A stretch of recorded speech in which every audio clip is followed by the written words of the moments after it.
Are you watching Dune Prophecy and you're super confused? Or you really enjoying it? Either way, you decide you want to take on the source material, so you look it up and you realize it is based on the book Sisterhood of Dune. You realize Sisterhood of Dune is the first book in the Great Schools of Dune trilogy. So you pick them up and now you're even more confused. All right, here's my thoughts on the books, and the books briefly compared to what of the show that I've seen so far, and I've seen the first 4 episodes. Guys and girls, I'm Captain Mike. This is Whiskey and Literature. I do whiskey and book reviews, and today it is the Great Schools of Dune trilogy. This series was written by Brian Herbert and Kevin J. Anderson. Brian Herbert is the son of Frank Herbert, who wrote the OG Dune series. If you haven't read these books, what are you waiting for? Dune is one of my top 3 books of all time. Kevin J. Anderson almost needs no introduction. I read a few of his books in the Star Wars series. Sisterhood of Dune was published in 2012. Mentats of Dune in 2014, and Navigators of Dune in 2016. I listened to a portion of all of these books on Audible, where it's narrated by Scott Brick, and I listened to all of Navigators of Dune on Audible because I went to order a hard copy of the paperback and it was not available in a reasonable time frame. This review is not intended as a deep dive, an intense dissection of the plot. It's just an overview of the entire series, compare briefly to the TV series, and whether or not I actually think you should read the books or not. Sisterhood of Dune begins 83 years after the humans win the war, the Balerian Jihad, against the thinking machines. Now that happens about 10,000 years in our future, approximately, and approximately 10,000 years before Paul Atreides is born. We know him from the OG, the core, if you will, Dune series. Schools have been established seeking a way to elevate humankind, to replace the aid, the convenience, and even the necessity of computers and thinking machines. Really, 3 schools rise above the others. The Suk School of Medicine, the Mentat School, which seeks to replace the computational power of thinking machines, and what will be known as the Bene Gesserit, the School of Witches. The Thalaxu and the Navigators are also trying to establish themselves. The Thalaxu aren't really a school, they're more of a service provider, and the Navigators also provide a service, a very, very important and critical one to keeping the Imperium all together. We have a weak Emperor Corrino, Joseph Vimport striving to control the shipping lanes, Harkonnens vowing revenge on the Atreides, and the Butlerians rampaging through the 13,000 worlds, trying to destroy the last vestiges of thinking machines. I am a Dune fan.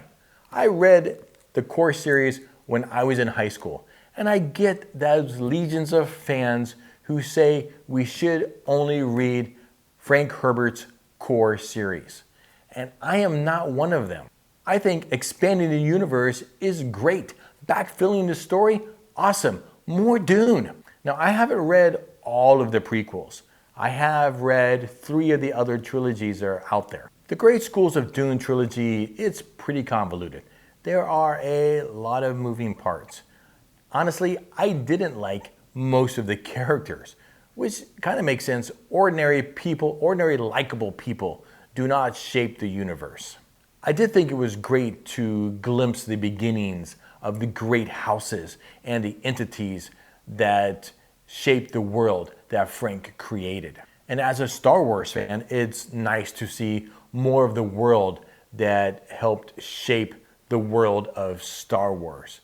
And even I think some of the Wheel of Time, I think you can see some of the influence of Dune on the Wheel of Time series. If you're watching the HBO series, you're going to be greatly surprised at the changes and the direction that they took with the show. In the books, when the books end At the end of Navigators, the emperor is Robert. His son is Javico, and Javico is a grown man in the beginning of the show Dune Prophecy. Mother Superior Raquella, she dies like 5 minutes into the first episode of the show. And it's not until the very end of the second book that Mother Superior Raquella dies. I mean, the name Javico, who's the emperor in the show, it does show up. He does appear in the book, but he doesn't do anything. We don't even see him. He's just named a couple of times.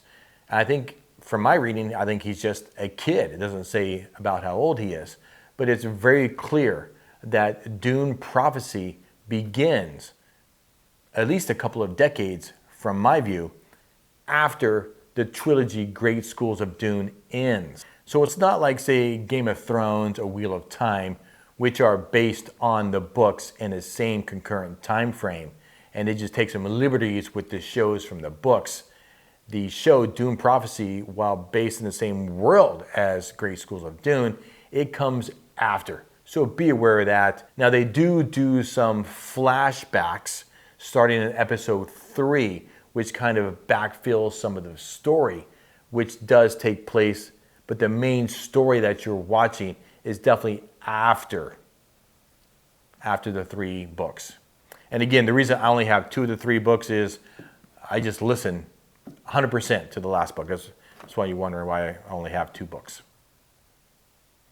Blanton's Single Barrel. Cheers.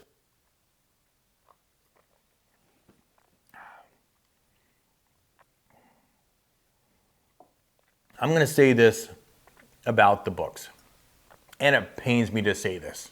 The books, they are no good. And by that, I mean the writing. And I also mean most of the characters as well. I've heard it say that a story is only as good as the villain. Manfred Turando, really? I mean, that's the best bad guy that they could come up with?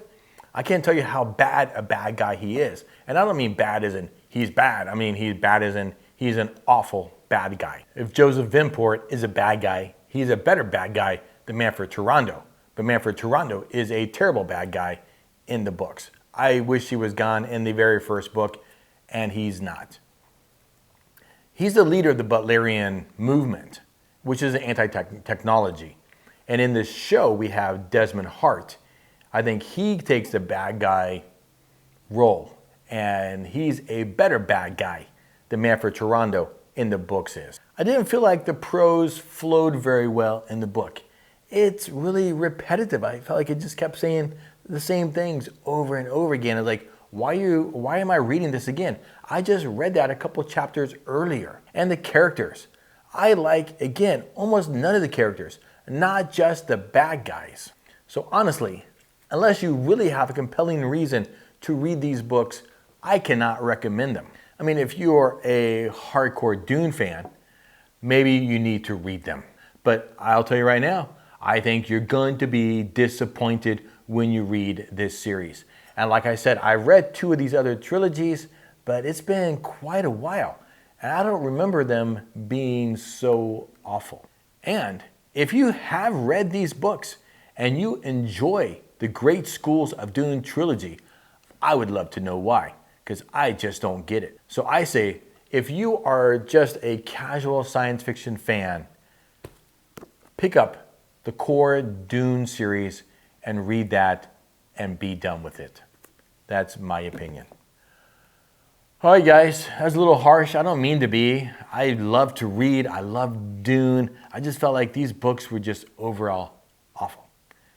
Having said that, if you've enjoyed this video, like it, it's free. Subscribe to see more of my content. I do whiskey and book reviews. But for now, my friends, you know what to do. I hope you're reading something good, drinking something great, and wear that damn hat. Cheers.